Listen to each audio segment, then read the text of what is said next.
essentiellement. Il y a effectivement un risque de carence et on tarde à introduire d'autres aliments. Et là, vous avez un petit peu, pour les nourrissants qui sont allaités exclusivement au sein, il y a un manque, je dirais, qu'il faut combler par l'alimentation de compléments sur le plan de l'apport énergétique, déjà à partir de l'âge de 5-6 mois. Et donc, si on laisse l'enfant uniquement sur les maternelles, il y aura un déficit énergétique qui risque justement, qui risque un petit peu de retentir sur la croissance et sur les besoins nutritionnels de l'enfant. La même chose quand on prend le fer, jusqu'à l'âge à peu près de 5 mois, il y a d'une part le stock du fer qui a été en tout cas constitué au cours de dernier trimestre de la grossesse. Et puis il y a ce qui est en bleu, ce qui est apporté par le lait maternel. Et à partir donc de 5 mois, le lait maternel seul ne va plus pouvoir assurer les besoins en fer. Il y a donc un manque qu'il va falloir assurer par l'alimentation de compléments, sinon l'enfant risque de développer une carence martiale. La même chose pour un certain nombre de micronutriments, et vous voyez un petit peu le pourcentage quotidien qui va dépendre de cette alimentation de compléments, de cette diversification alimentaire. Si le lait maternel reste suffisant pour la vitamine C, les folates, la vitamine B12, le sélénium, il est insuffisant pour assurer les besoins des autres micronutriments, la vitamine A, le cuivre, la riboflavine. Vous voyez un petit peu donc l'intérêt d'introduire une alimentation de compléments pour pouvoir justement combler ces déficits. Juste un petit rappel sur les recommandations des apports nutritionnels lors de la diversification alimentaire, en tout cas jusqu'à peu près l'âge de 1 an. L'apport énergétique doit être aux alentours de 100 calories kilo.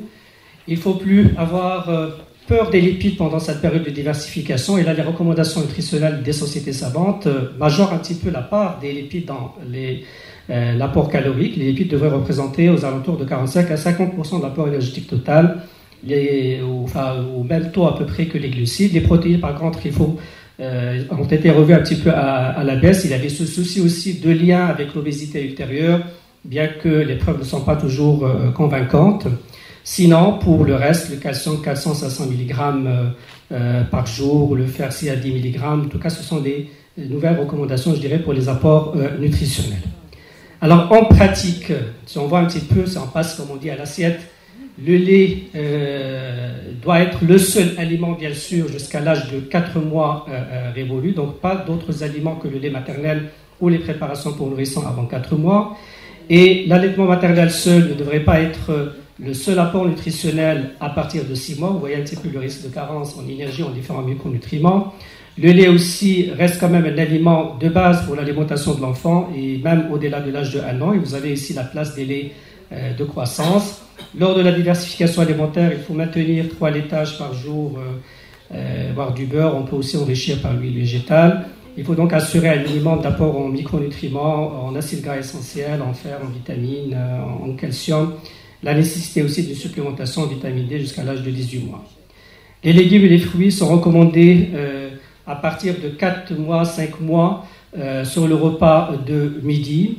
Il faut introduire les fruits aussi à partir de 4 mois. On se contente initialement de la pomme, poire, banane, d'abord mixée et puis écrasée à partir de 8-12 mois. L'enfant qui a sa dentition qui est en train de se développer.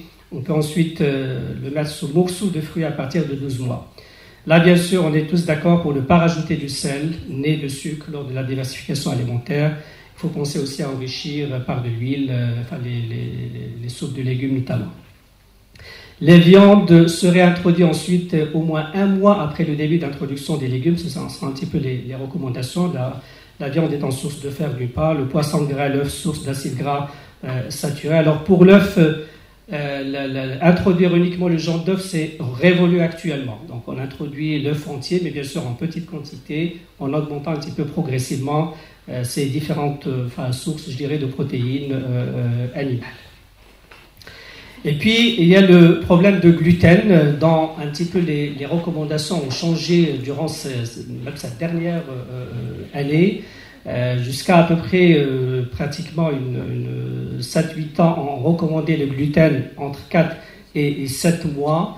Et quand le nourrissant est sous allaitement maternel, on conseille le maintien d'allaitement maternel. Et avec cette recommandation, on a pu avoir une réduction même de la prévalence de la maladie cœliaque, même chez les enfants qui sont prédisposés. Et cette recommandation a été, je dirais, relativement démentie par des études encore plus larges. Il y avait cette étude, le Prevent CDIS et Prevent Celiac Disease et la CELI-PREV, la Celiac Disease Prevention, qui vont un petit peu à l'encontre de cette recommandation. Et dont les conclusions étaient les suivantes. C'est que chez l'enfant à haut risque de maladie cœliaque, c'est-à-dire qu'il y a une prédisposition génétique avec un HLA DQ2 ou DQ8, la chronologie d'introduction de gluten précoce ou tardive n'a pas montré d'influence sur le développement de la maladie. Ce qui remet un petit peu en question cette recommandation d'introduction de gluten entre 4 et 7 mois. La même chose pour la durée de l'allaitement au sein ou son maintien quand le gluten est introduit, et c'était une recommandation antérieure, c'est-à-dire il y a à peine 2 ans. Cette recommandation est dépassée parce qu'il n'a pas eu d'impact sur l'incidence ou la prévalence de la maladie cœliaque, notamment chez les enfants prédisposés. Et il semble finalement que le seul facteur de risque qui était actuellement retenu en matière de maladie cœliaque, c'est la prédisposition génétique, c'est-à-dire est-ce que je suis ou non porteur du HLA DQ2 ou DQ8. Il semble finalement que même selon ces études, que l'introduction peut être tardive de gluten au-delà de l'âge de 12 mois, si elle n'empêche pas l'apparition de la maladie, il pourrait au moins la retarder. Donc on est un petit peu perdu pour ce qui est de gluten. Et il faut dire que la Société européenne de gastro, il est resté quand même sur la recommandation introduction de gluten entre 4 mois révolus et 7 mois. Mais il faut quand même, l'idéal c'est que le nourrisson soit quand même sous lait maternel et que les quantités soient progressivement augmentées. Il y a aussi un effet dose probable sur la genèse, je dirais, de la maladie cœliaque. Donc, il faut aller tout doucement pour l'introduction de gluten durant cette fenêtre, disons, d'opportunité, bien qu'il a été remise en question par les études dont je vous ai parlé. Alors, avant la diversification, est-ce qu'il y a aussi des recommandations, notamment dans les situations où il y a un terrain atopique, un terrain allergique? Alors, les recommandations vont dans le sens que le régime n'a pas de place chez la femme enceinte. La même chose, pas de régime pendant l'allaitement maternel chez la mère jusqu'à 4-6 mois. Et si on a besoin d'introduire un lait artificiel, on peut commencer par une formule standard. Là, c'est pour nuancer un petit peu peut-être la place de ce qu'on appelle les laits HA, les laits dits hypoallergéniques, qui, selon une dernière étude américaine, n'auraient pas de place en matière de prévention de maladies allergiques chez les nourrissons qui ont un terrain atopique. Donc là, on revient un petit peu sur cette recommandation chez les nourrissons atopiques. Alors, un petit mot de la diversification chez les nourrissons à risque atopique. Alors, quand on a un nourrisson atopique, ce qu'on craint, bien sûr, c'est qu'il ne développe une allergie par la suite. Il est bien maintenant, mais il a des parents qui sont allergiques, il a un frère qui était allergique. Alors, il y a des aliments qu'on va introduire et qui sont potentiellement allergiques. Faut-il les éviter? Faut-il les retarder en introduction? Alors, sachez d'emblée qu'il n'y a aucune différence pour ce qui est des recommandations dans la diversification du nourrisson atopique par rapport au nourrisson normal. C'est-à-dire, on va aller avec les mêmes principes, commencer la diversification entre 4 et 6 mois. Il faut aller bien sûr tout doucement et ne pas priver l'enfant ou retarder l'introduction d'aliments potentiellement allergisants. Effectivement, la prévention, je dirais, primaire passe plutôt par l'acquisition de la tolérance, c'est-à-dire le contact avec l'allergène, que par l'éviction de l'allergène ou de l'aliment potentiellement allergisant. La même chose, aucune recommandation pour la femme enceinte et qui a un terrain atopique, c'est-à-dire pas de régime pendant la grossesse et pas de régime pendant l'allaitement. Alors en pratique, et concernant les principaux allergènes chez le nourrisson qui est atopique, l'introduction retardée des principaux allergènes donc finalement n'est pas justifiée. Et il y a même un risque là aussi d'induire des allergies si on retarde l'introduction d'aliments potentiellement allergisants, notamment pour l'œuf.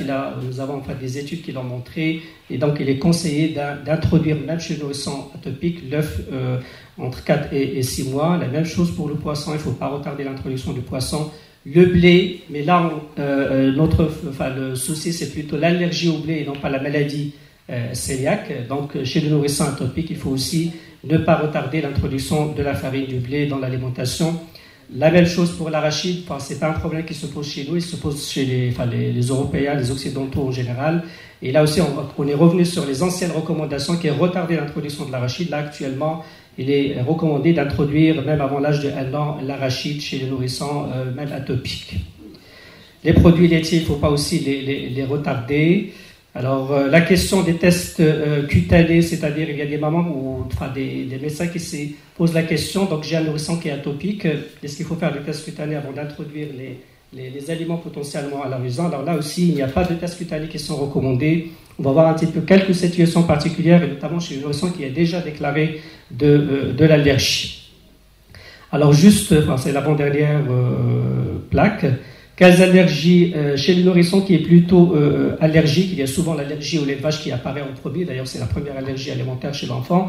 Et puis, on craint un petit peu le développement d'autres allergies par la suite. 18% des allergiques au lait de vache vont développer d'autres allergies alimentaires. Il y a même des associations avec d'autres allergies. Alors là aussi, sachez que même chez le nourrisson allergique, c'est-à-dire le nourrisson qui a développé une allergie, par exemple, au lait de vache, les recommandations sont identiques. Il n'y a pas d'intérêt à retarder l'introduction des autres aliments lors de la diversification alimentaire. Alors pour la question des tests cutanés chez le nourrisson qui est déjà allergique, alors là les seules indications seraient une allergie à l'arachide dans la fratrie, sachant que l'allergie à l'arachide est une allergie souvent très sévère qui s'accompagne d'anaphylaxie. Donc on préfère peut-être faire des tests cutanés avant, ou là quand ce nourrisson est déjà à une allergie qui est connue notamment aux fruits à coque, sachant qu'il y a des allergies croisées avec l'arachide.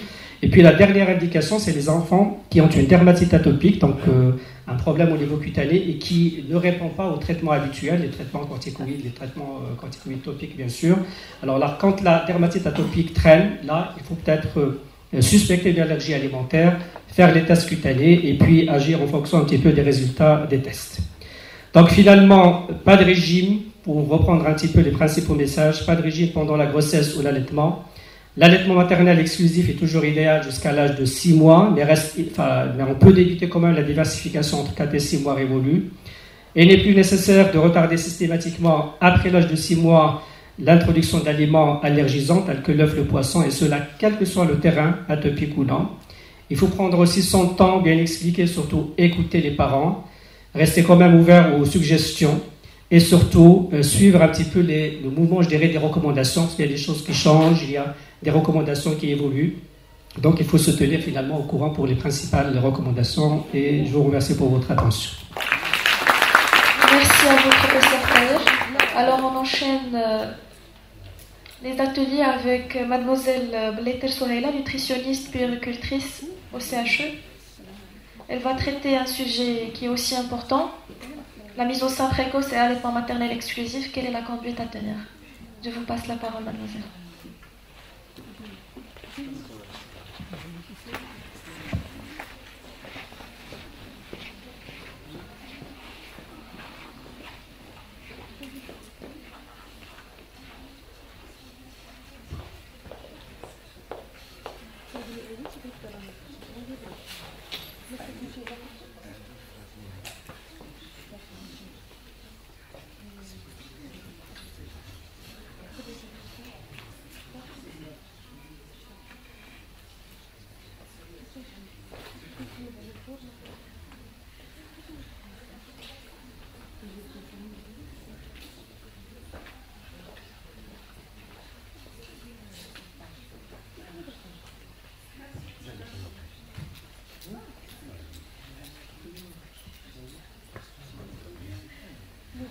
Merci.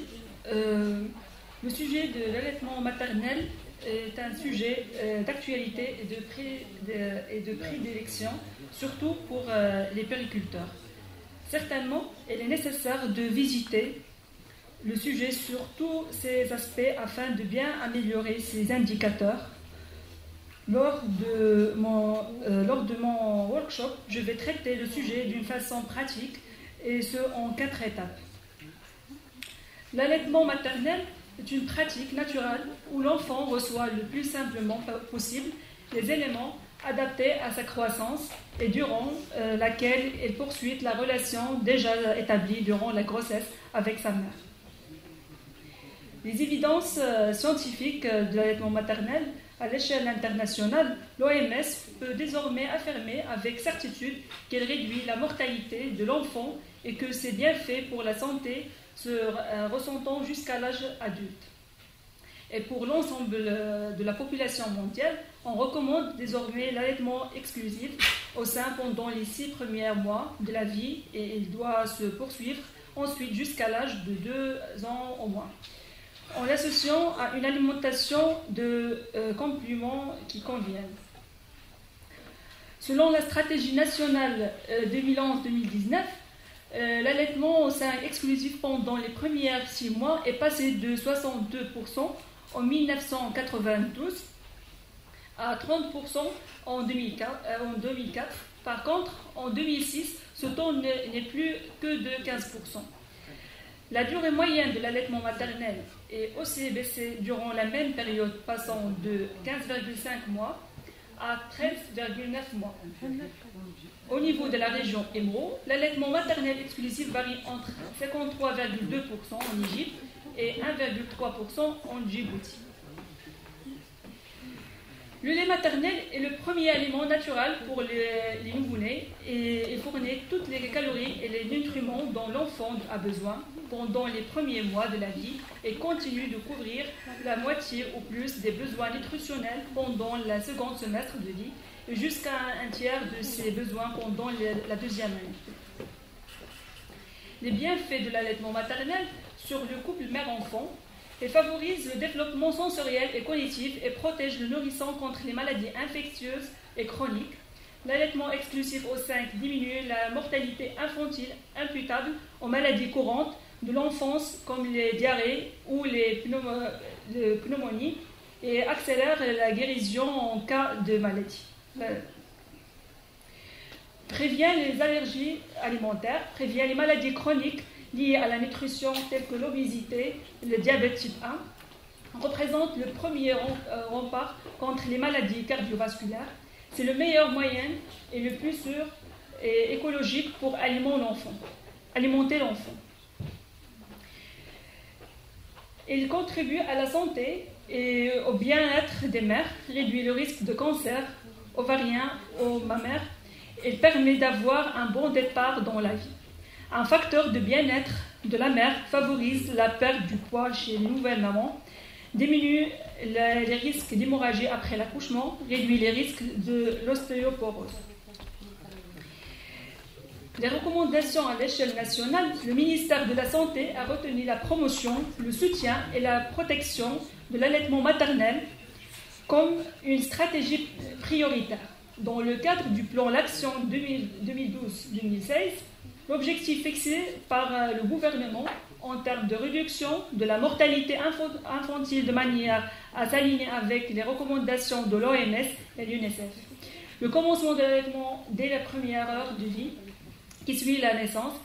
L'allaitement exclusif au sein, c'est-à-dire que le nourrisson n'absorbe que du lait maternel et aucune autre nourriture aux boissons, pas même de l'eau. L'allaitement à la demande, c'est-à-dire aussi souvent que l'enfant le réclame jour et nuit. Pas de biberon, de tétine ou de sucette. Il y a, pour avoir un bon tété d'un nouveau-né de sa maman, il faut avoir des critères suivants. La bouche du bébé doit être grande, ouverte. Les lèvres extérieures les lèvres inférieures éversées vers l'extérieur. Le bébé doit être face à sa mère, ventre contre elle, bien soutenu. L'oreille ne doit pas toucher l'épaule de la maman. La tête de bébé doit être légèrement inclinée en arrière pour lui permettre de bien avaler. La langue en forme de gouttière légèrement sortie. Et aussi, le sein avec son menton, ses lèvres bien retroussées sur le sein font un effet de ventouse. Sa bouche doit englober une grande partie de l'aréole. Son menton et son nez sont contre le sein. Sa tête est légèrement inclinée en arrière. L'allaitement au sein, le mécanisme de l'allaitement au sein, c'est différent que de biberon. Tels que la langue et les mâchoires créant une contre-pression, c'est-à-dire pression positive sur les canaux lactifères, flux d'éjection. La capture du sein par les lèvres crée une étanchéité buccale ou dépression, c'est-à-dire pression négative, ce qui permet le maintien du sein dans la bouche et la progression du lait. puis pose lors de la déglutition. À chaque déglutition, le bébé respire. Par contre, le biberon, pas besoin d'ouvrir grand la bouche. La langue ne ressort pas, le lait s'écoule tout seul du biberon. Le bébé appuie verticalement avec ses deux gencives. Bébé déglutit avec mouvement vers le haut et non pas d'avant en arrière. Travail moindre de la musculature buccale. C'est pour cette raison, il faut éviter le biberon et sucette. Cela peut compromettre l'allaitement. Les bonnes positions pour allaiter. C'est à la mère de trouver la position qui lui convient le mieux, essentielle et qu'elle soit confortable. Il existe plusieurs positions, telles que la position en berceau. C'est la plus ancienne et la plus classique. Elle est très recommandée et bien pour les premiers jours de vie d'un nouveau-né. Il y a aussi la position de Rigby. Le bébé est sur le côté, le long de la hanche de sa mère, maintenu sur un coussin à la hauteur du sein. Elle est calée car le bras avec le visage face à sa mère et la nuque dans la creux de la main. Il y a aussi la position allongée sur le côté, la tête appuyée sur un oreiller ou son bras, le jambe supérieure repliée pour ne pas basculer en avant. Le bébé est allongé sur le côté face à sa mère, retenu en arrière par son bras. La bouche est au niveau du mamelon. La position assise avec le bébé à califrochon. Le bébé est à vertical sur une cuisse de sa mère. Une main soutient fermement ses reins et tout retenant légèrement sa tête. Il y a aussi une position pour allaiter les jumeaux en même temps. Des méthodes alternatives pour les femmes actives. Il y a l'utilisation des tures de lait pour la conservation. Et avant ça, il faut toujours bien respecter les règles d'hygiène pour le bien-être du nourrisson et de sa mère. La conservation peut aller jusqu'à 6 mois. Il faut éviter les biberons et remplacer donné par une cuillère ou d'un verre. Pour conclure, il faut éduquer et écouter et soutenir et accompagner les femmes pendant la grossesse et après l'accouchement afin d'assurer un bon départ de vie pour chaque nouveau-né. Merci pour votre attention.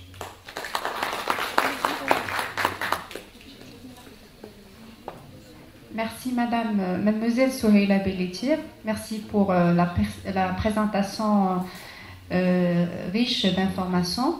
Alors j'invite professeur Taher Saïd pour nous rejoindre et Madame Souheila aussi. Madame Camélia.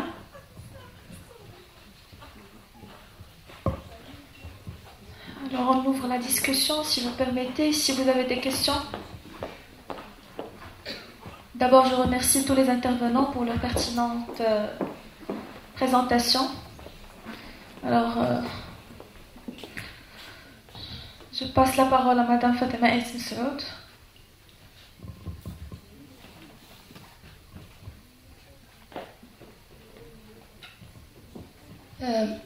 Ma question porte sur l'allaitement maternel.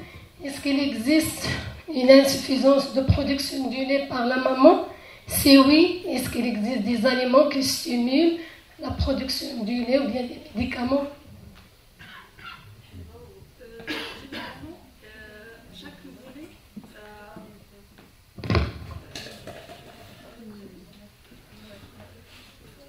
Oui, il y a des médicaments c'est pas des médicaments, il y a des stimulations pour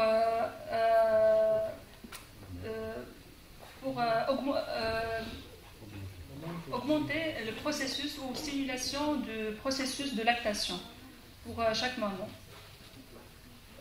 Par le travail sur l'oralité des nouveau-nés. Généralement, chaque nouveau-né, il y a suffisamment de lait pour... Parce que dans ma pratique, je vois des femmes, moi je travaille au service de maternité, je vois des femmes qui ne produisent pas du lait. Pas de lait. Même si dans le sein, il n'y a pas du lait. Et actuellement en pharmacie, ça se vend des médicaments à base de fenouil. Ils disent comme quoi ça permet de produire du lait. Mais à mes connaissances, on nous a enseigné que aucun aliment, aucun médicament ne produit du lait. C'est le réflexe de succion. Et je suis perdue devant des médicaments qui stimulent et je suis devant un nourrisson qui tète jour et nuit. Et lorsqu'on j'examine le sein, c'est vrai, il n'y a pas du lait. Et je suis devant un bébé qui pleure tout le temps. Dès qu'on attend le biberon, qu'est-ce qu'on... C'est-à-dire, je suis perdue. Est-ce que c'est vrai? Il n'existe aucun aliment, aucun médicament. C'est la succion. Moi, je suis perdue. C'est Madame Fatima Issoum, si vous permettez, bien sûr, je peux intervenir.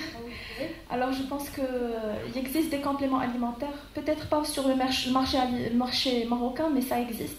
D'ailleurs, vous avez évoqué le cas de fenouil. Il existe des compléments alimentaires à base de fenouil qui marchent très très bien, à ma connaissance d'ailleurs, d'après mon expérience personnelle. J'aimerais bien savoir, est-ce qu'il y a des études, des expériences? J'ai un délégué qui donne le lait. Je veux des études. Oui.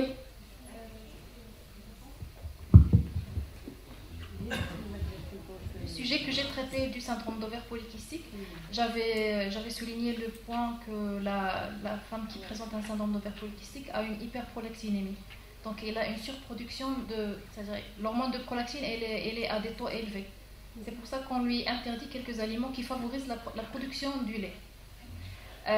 Donc si on lui retire ces aliments-là, à noter la fenouil, la fenugrec, les dattes, les abricots et autres, ça diminue la production de prolactine. Donc, personnellement, moi j'ai testé ça chez les femmes obèses ayant un syndrome d'ovaire polykystique. Donc, à l'instar de cette expérience, je présume que ça pourra répondre à votre question. Donc, si les femmes, en plus d'une consommation accrue de liquide, parce que la femme pour allaiter, elle doit être bien hydratée.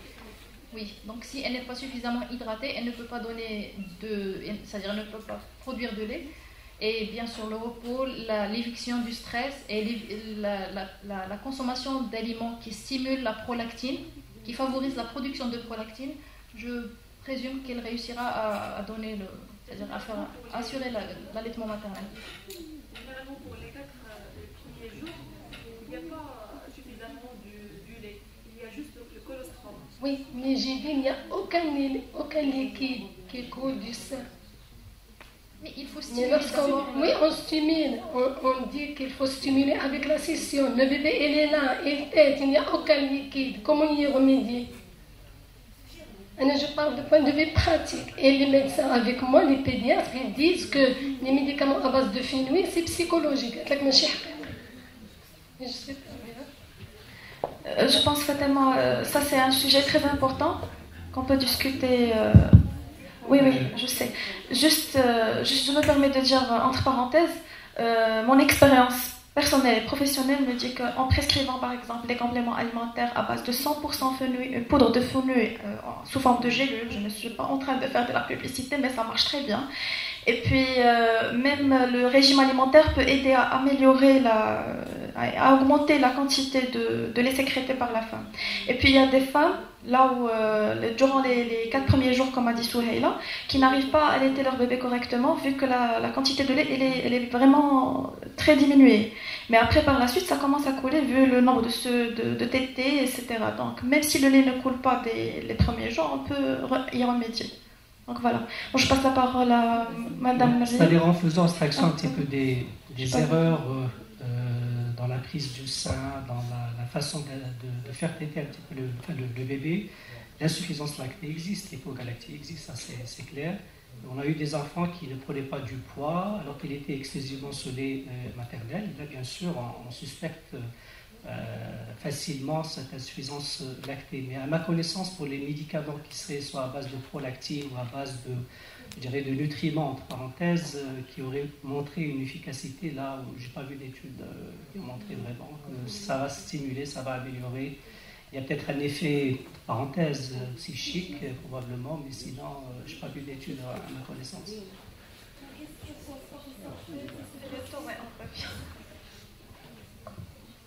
Salam alaikum. Je vous remercie pour vos exposés. Surtout Camilia, c'était clair et simple et très pratique. Donc j'avais 2 questions pour Camilia concernant le poulet Beldi. Le Beldi, tu as déjà répondu. Je voulais demander si on peut introduire à la place des viandes riches en hormones le poulet Beldi, le Beldi. Concernant la suppression des viandes contenant des hormones. Donc, à mon avis, je reçois aussi des patientes, des malades avec des troubles d'hormones, avec infertilité, puisque je travaille avec les gynécos. Donc, si je supprime un aliment après la réintroduction de l'aliment, est-ce qu'il n'y a pas risque de rechute ou bien de réapparition des kystes? Donc, à mon avis, d'après ce que je fais pratiquement, donc je diminue la quantité au lieu de supprimer l'aliment. Concernant professeur Taher, il m'a répondu à toutes les questions et apparemment tout a changé sur la diversification alimentaire et je dois jeter le cours que vous m'avez enseigné il y a 10 ans, donc je le garde encore, mais maintenant je dois le jeter. Tout a changé et merci pour votre intervention. Alors pour la suppression des viandes, j'avais cité qu'une fois la femme, c'est-à-dire la femme présentant un syndrome d'ovaire polykystique, une fois enceinte, une fois tombée enceinte, donc moi personnellement je réintroduis les aliments que j'ai interdits. De un, déjà, elle n'en a pas vraiment trop envie parce qu'elle a déjà constaté l'amélioration et le changement qu'il a eu, donc elle reste un peu sceptique par rapport à ces aliments. Donc reste maintenant après c'est-à-dire après l'accouchement, est-ce qu'elle pourra les prendre ou non? Il y a eu la définition du syndrome d'ovaire polykystique.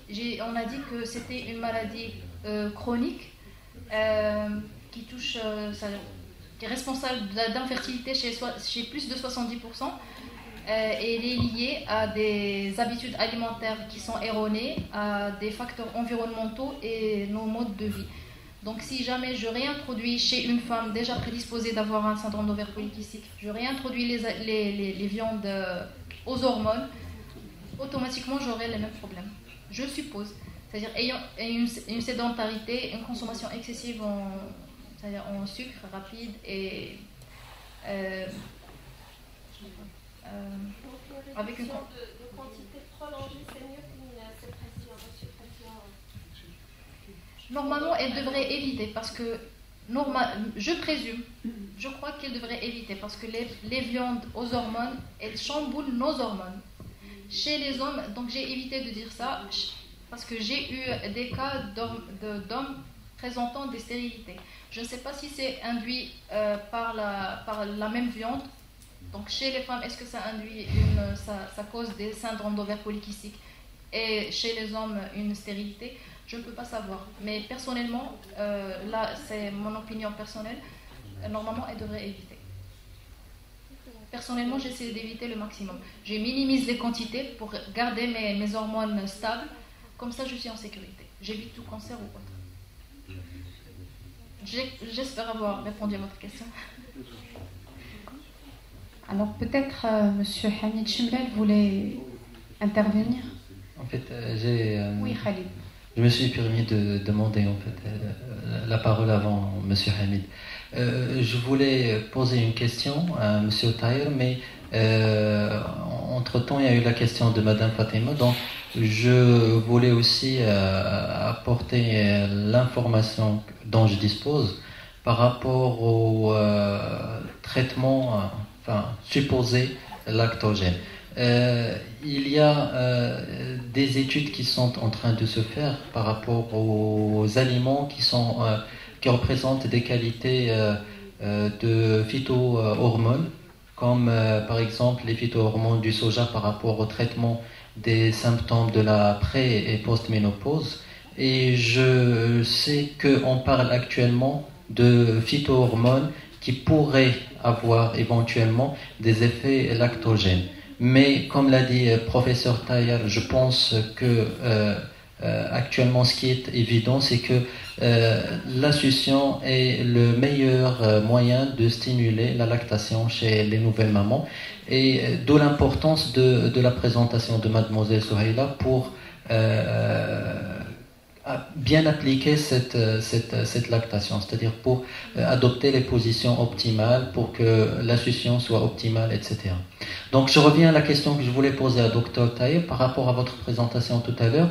Vous aviez parlé de l'introduction des aliments qui peuvent représenter des qualités allergogènes, à l'exception par exemple, pour le cas des arachides ou du lait, à l'exception de la denrée qui a enclenché déjà l'allergie chez l'enfant.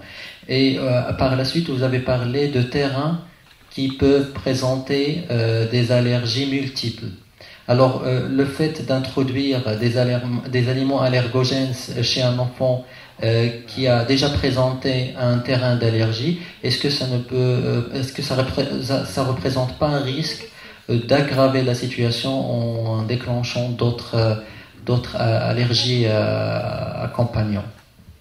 Voilà, merci. Bon, je pense que j'étais assez clair pour les recommandations, même chez le nourrisson atopique, c'est-à-dire qui n'a pas encore fait d'allergie, mais qui est à risque de développer de l'allergie, parce qu'il a dans la famille des gens qui sont allergiques, et même chez le nourrisson qui est déjà allergique, c'est-à-dire qu'il a déjà eu une allergie, par exemple, au lait de vache. On est au moment où on va le diversifier. Dans les recommandations actuelles, il n'y a aucun intérêt à retarder ou à repousser, au-delà de l'âge de 6 mois, l'introduction des aliments, ce que tu as cité, c'est-à-dire les aliments potentiellement allergisants.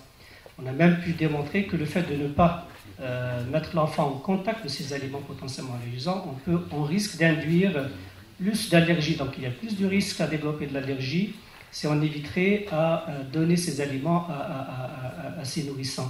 Donc il n'y a pas de risque, c'est-à-dire que certes il faut aller doucement dans la diversification. Je connais un petit peu les aliments qui sont potentiellement allergisants. Je ne vais pas les introduire d'un seul coup, je ne vais pas les introduire d'emblée en grande quantité, il faut aller tout doucement. C'est-à-dire introduire petit à petit, augmenter progressivement les doses, et aux moindres réactions, là je vais peut-être dire que l'enfant il est probablement allergique, je peux faire avec ça mes tests et infirmer l'allergie. Et c'est-à-dire aller d'emblée sans aucune preuve, reculer l'introduction des aliments potentiellement allergisants, ce n'est plus une recommandation actuelle.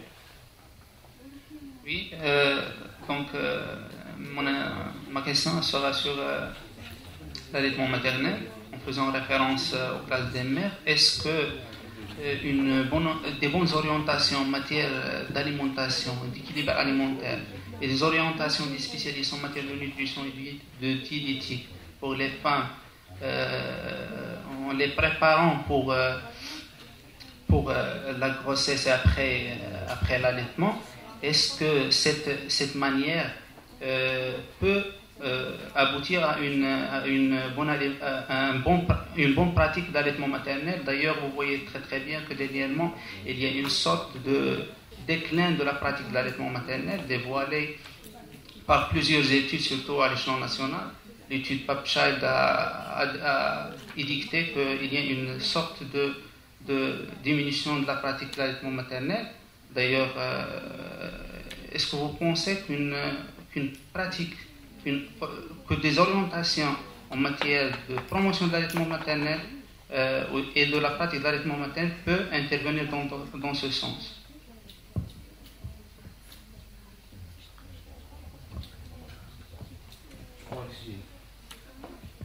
Je crois que c'est plus un commentaire que une question. Vous voulez répondre à cette question? Un commentaire? Donc, je me permets d'être un peu agressif. Donc, je crois que nous vous remercions pour votre endurance, de vous rester jusqu'à la fin de la demain,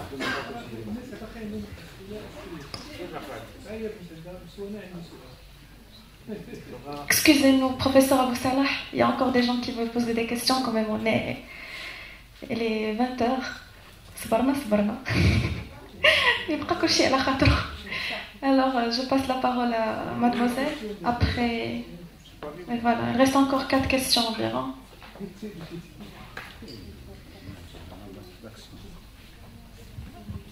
Salam alaikum.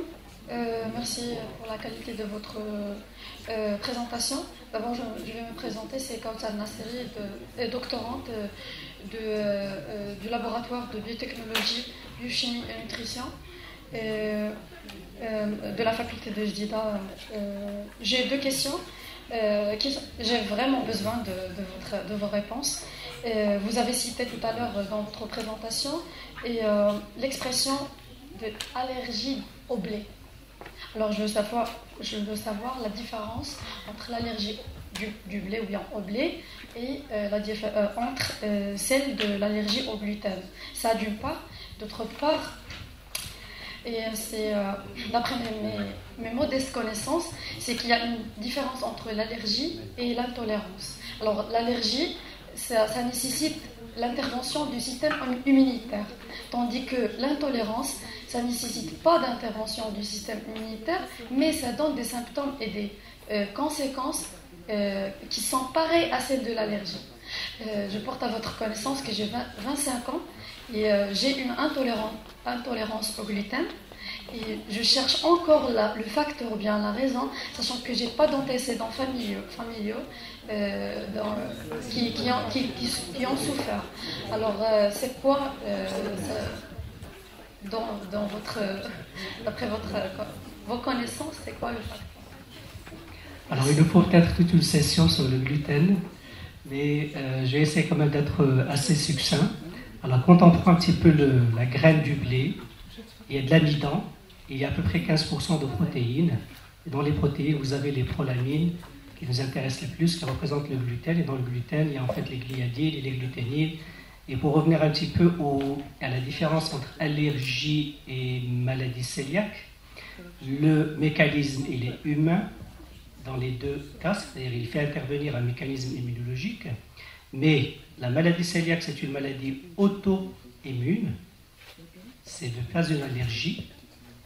D'accord. Bon, en arabe, on dit le gluten, mais il n'y a pas vraiment la terminologie, je dirais, en tout cas ma connaissance, qui est adaptée.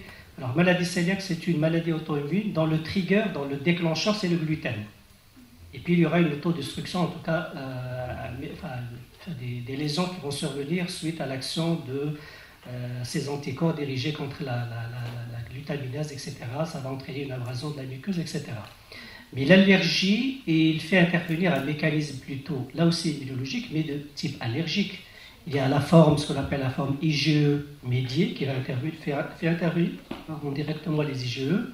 Il y a les formes retardées, ou l'hypersensibilité retardée, qui est de mécanisme plutôt cellulaire. Mais tous ces mécanismes rentrent dans le cadre de l'allergie. Alors l'allergie au blé existe aussi au même titre que la maladie cœliaque. D'accord. Seulement, l'allergie au blé, le plus souvent, c'est une maladie qui est transitoire.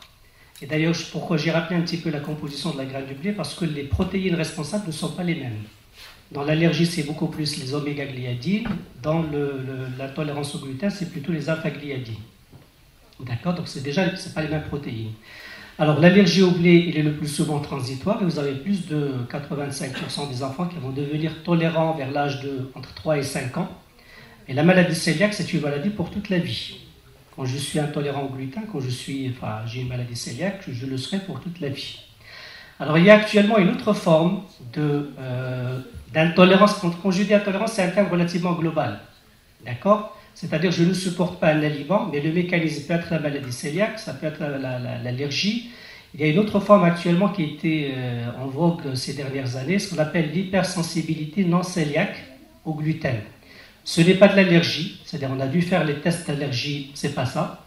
Ce n'est pas la maladie cœliaque, on a fait les anticorps anti-transglutaminase, on a fait la biopsie, c'est pas ça. Mais le sujet il est quand même intolérant au gluten, et quand il se met au régime sans gluten, il se porte bien. Il n'a plus les manifestations dont il souffrait auparavant. Alors cette forme d'hypersensibilité, on ne connaissait pas le mécanisme jusqu'à une date récente où on a commencé à évoquer ce qu'on appelle les FODMAP. En fait, c'est tout ce qui accompagne un petit peu la graine du blé. Il y a des fibres, il y a des sucres, et il y aurait un problème de flore intestinale aussi qui est en cause.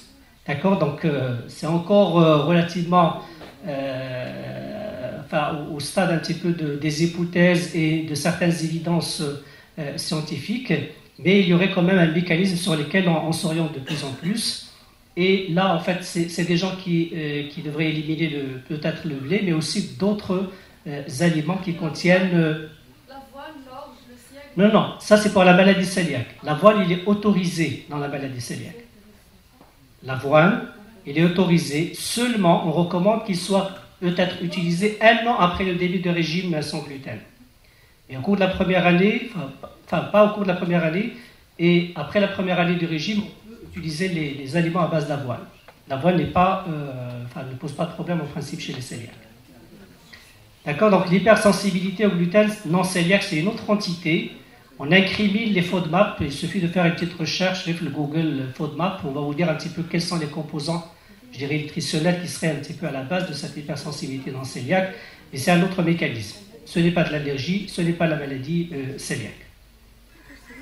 Ça va? S'il vous plaît, j'ai une question pour professeur Taher.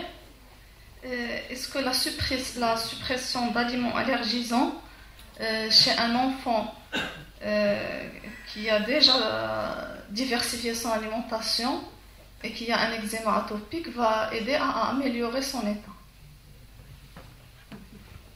Je pense que là aussi j'étais relativement clair dans ma présentation. L'eczéma atopique, c'est d'abord un problème dermatologique relativement pur.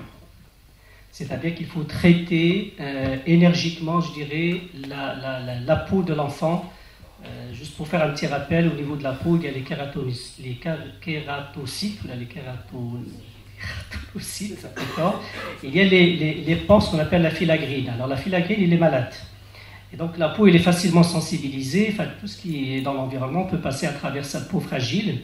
Alors, avec le traitement médical, c'est-à-dire les corticoïdes topiques, les émollients, enfin, tout ce qui hydrate la peau, on devrait quand même améliorer l'état de l'enfant.